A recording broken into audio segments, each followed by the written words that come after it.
హైదరాబాద్ లో జరుగుతున్న భారత్ సమ్మిట్ చారిత్రాత్మకమన్నారు ఉప ముఖ్యమంత్రి భట్టి విక్రమార్క. రెండు దేశాల మధ్య కోల్డ్ వార్ జరుగుతున్న సందర్భంలో నాటి ప్రధాని నెహ్రూ పోషించిన కీలక పాత్ర గురించి ప్రస్తావించారు. అహింస, సత్యం, సోషల్ జస్టిస్ అనే మూడు ప్రధాన అంశాలే ఎజెండాగా నెహ్రూ విధానాల స్ఫూర్తిగా సమ్మిట్ ఏర్పాటు చేశామని అన్నారు.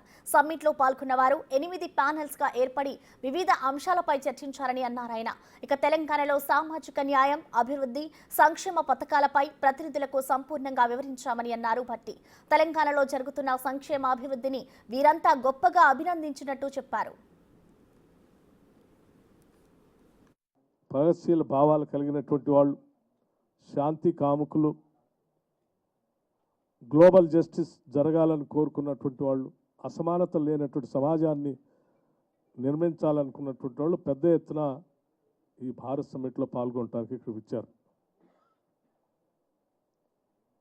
అనేక దేశాలు ఇందులో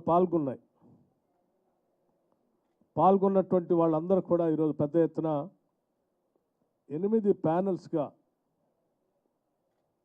ఈరోజు ఉదయం నుంచి సాయంత్రం వరకు క్లోజ్డ్ డోర్స్ డిస్కషన్ జరిగాయి.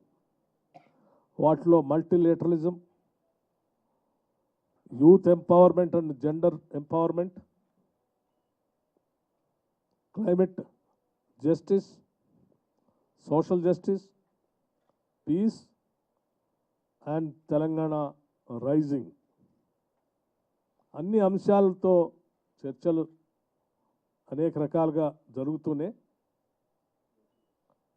ఈ తెలంగాణ రాష్ట్రం యొక్క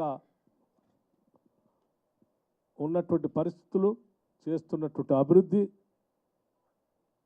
ఈ దేశంలో తెలంగాణ రాష్ట్రం ఏ రకంగా ఇటు సామాజిక న్యాయంతో పాటు అభివృద్ధిని రెండింటినీ మేళవించి కాంగ్రెస్ పార్టీ మూల సిద్ధాంతాలను ఎట్లా తీసుకుపోతుందో కూడా డెలిగేట్స్ అందరికీ వివరించడం జరిగింది.